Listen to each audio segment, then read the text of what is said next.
Bonjour bien-aimés dans le Seigneur, héritier des dieux en Christ Jésus.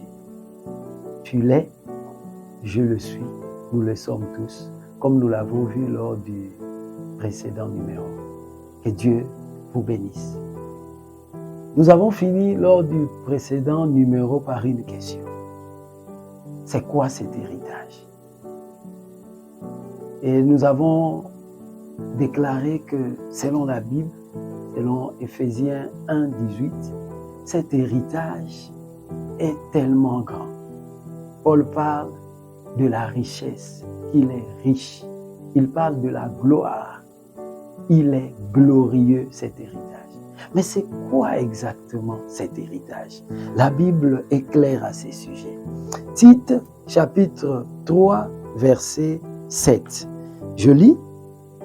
Je vais commencer par le verset 4, puis on va sauter au verset 7.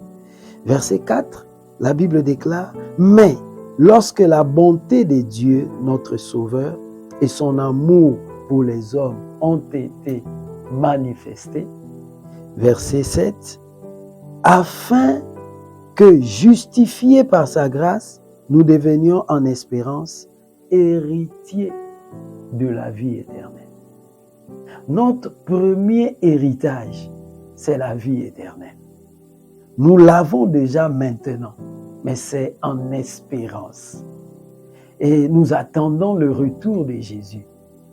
Quand Jésus reviendra chercher son Église, chercher tous les chrétiens, et ceux qui sont morts, et ceux qui sont vivants, nous allons rentrer effectivement, concrètement, dans cette vie éternelle.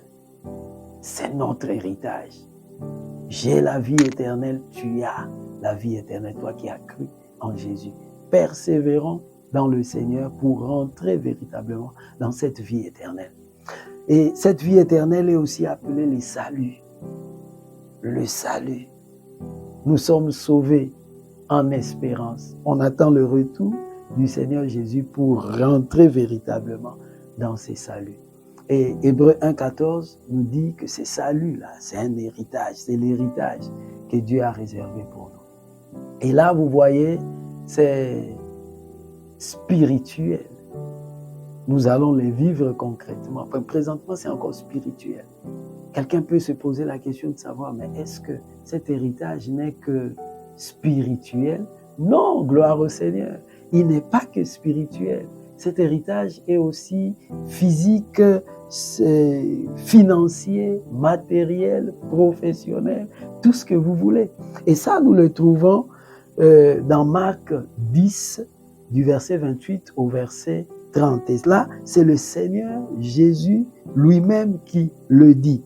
Je lis, « Pierre se mit à dire à Jésus, « Voici, nous avons tout quitté et nous t'avons suivi. Qu'en sera-t-il de nous?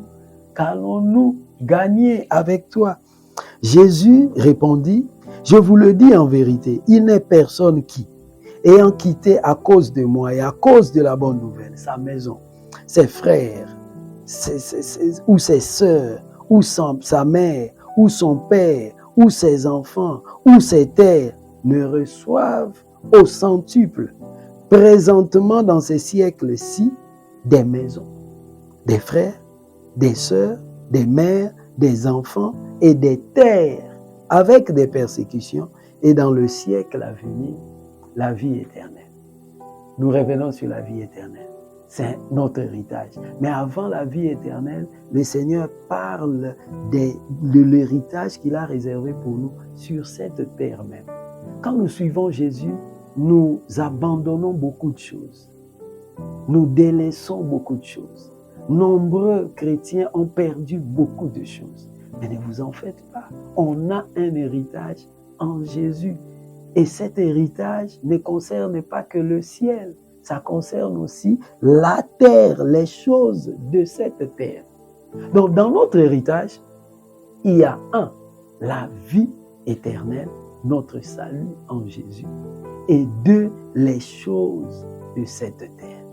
Dieu a réservé des choses pour nous. Ce n'est pas à nous de courir vers ces choses, de nous corrompre pour gagner ces choses. Ces choses ont été prévues par Dieu, elles sont là et c'est pour nous.